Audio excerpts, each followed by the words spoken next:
Generally, we all know that the nutrition to the fetus is got through the placenta. But have you ever thought how does the nourishment happen before the placenta formation? There comes it out. By watching this video, you will get an answer to that question.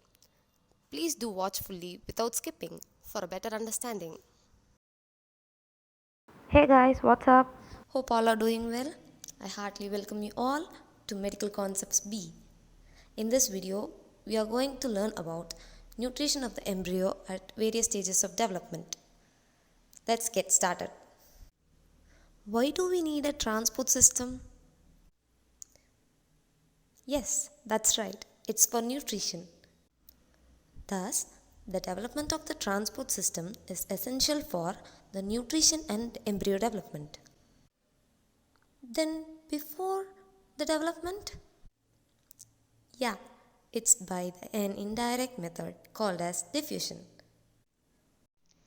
The fertilization process occurs during which the sperm has entered into the oocyte, the secondary oocyte completes its second meiotic division, and the female pronucleus is seen.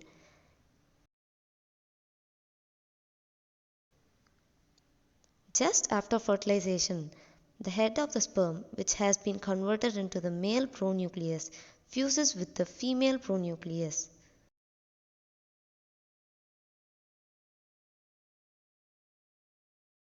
This results in the formation of a cell with diploid nucleus, which is the zygote. The zygote undergoes mitotic divisions, which is called as cleavage. The cells undergoing mitotic division are called as blastomeres. The blastomeres divide, and at the 16-celled stage it is called as morula. It occurs at the day 3rd of fertilization. The morula enters the cavity of the uterus. This probably occurs at day 4. And the cells divide again, and at the 32-celled stage it is called as blastocyst. This happens at day 5.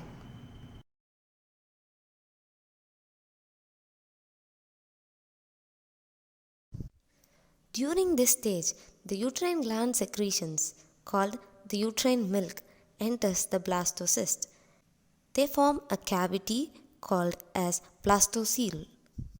Hence the name blastocyst is derived.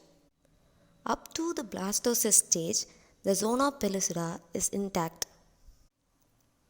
The blastocyst then hatches, that is, the zona pellucida degenerates, and under normal hormonal levels, it gets implanted into the uterine wall. This happens between 6 to 8 days after ovulation. It is taken that at the day 0 after ovulation, fertilization has occurred. Let's have an overview of how the nutrition happened before implantation, that is the first week. In the zygote and the morula stage, it is by the deutoplasm, that is the food in the cytoplasm of the ovum, which gives nutrition. The way is diffused out in opposite direction as the conceptus is small. During the blastocyst stage, the nutrition is by simple diffusion from the uterine gland secretions, which is called as the uterine milk. The implantation takes place in the posterior portion of the fundus of the uterus. Now, the blastocyst is made up of two main components. The outer cell mass is called as the trophoblast and the inner cell mass is called as the embryoblast. As the trophoblast makes contact with the endometrium, it differentiates into outer syncytial trophoblast and inner cytotrophoblast.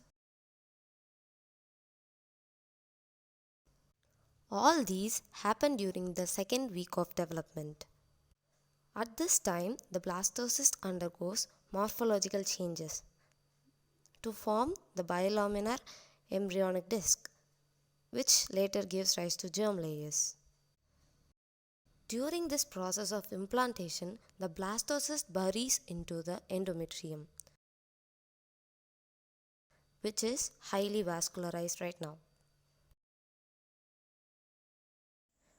During implantation, that is the second week, the implanting blastocyst breaks the endometrial wall cells, the breakdown products of which is absorbed by diffusion.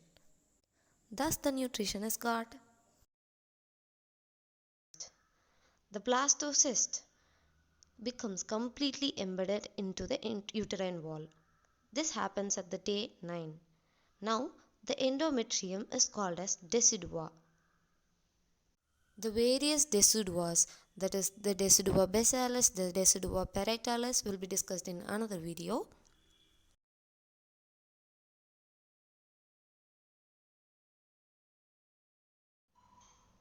The syncytial trophoblast and the cytotrophoblast grows faster than the bilaminar embryonic disc. Small holes called the lacunae begin to form in the syncytial trophoblast as it expands. At the day 12, the lacunae stop growing and fuse together to form large interconnecting spaces called as lacunar networks.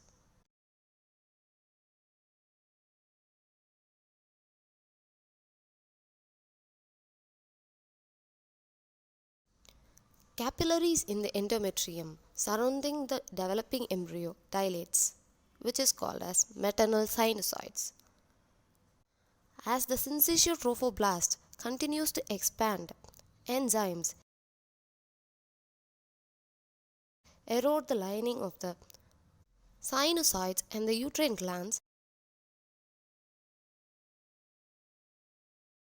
which makes it possible for the maternal blood and the uterine secretions to flow through the lacunar networks, which is now called as the uteroplacental circulation.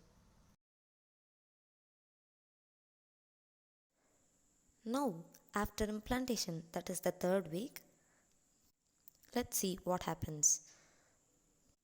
The lacunar spaces in the syncytial trophoblast facilitate diffusion.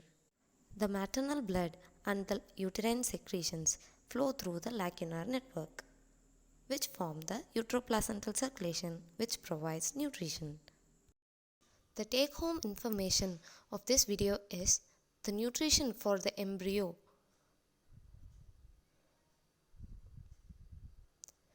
before implantation is by deutoplasm and uterine milk, and during implantation is by endometrial cell breakage, and after implantation it's by uteroplacental circulation.